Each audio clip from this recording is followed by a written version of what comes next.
Isang napakaganda at mapagpalang araw po sa lahat. Wala akong pasok ngayon gawa ng holiday, pero meron pa rin kaming pagkakabalahan ng aking asawa. Kaya maaga pa rin kaming pumunta sa Virac para mamili ng uulamin sa loob ng 2 araw.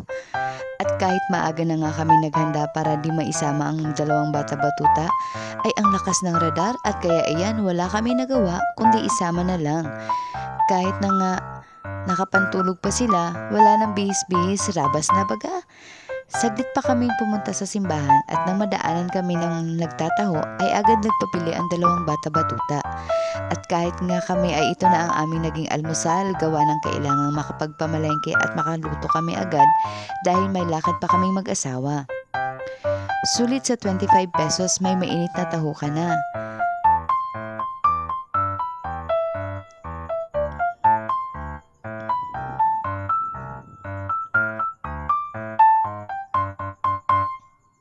Kahit nga ang asawa ko ay nag-i-enjoy sila sa kanilang kinakain. So kahit nga mainit yung taho ha, napakabilis maubos ng asawa ko ng taho. At itong bata-batuta namin enjoy na enjoy sa kanyang kinakain. Super enjoy talaga. At ito na nga ang aming gagawin sa araw na ito.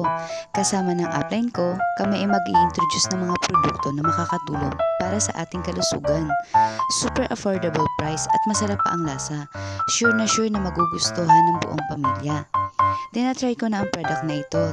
Pati ng mama ko, pinapagamit ko na siya. And ang ganda ng effect niya. Sa mga nag-avail ng aming produkto, maraming salamat po sa pagtanggap at pagtiwala po sa amin. Naway maging daan po ito para mas gumaling na po kayo sa inyong mga karamdaman. At dahil hapon na nga kami natapos at maganda ang sale namin ngayong araw, ay trinit kami ng aming upline dito sa isang kainan. Super thankful kami dahil may ibinigay na instrumento ang Panginoon sa amin para magbukas ng bagong pinto sa aming buhay.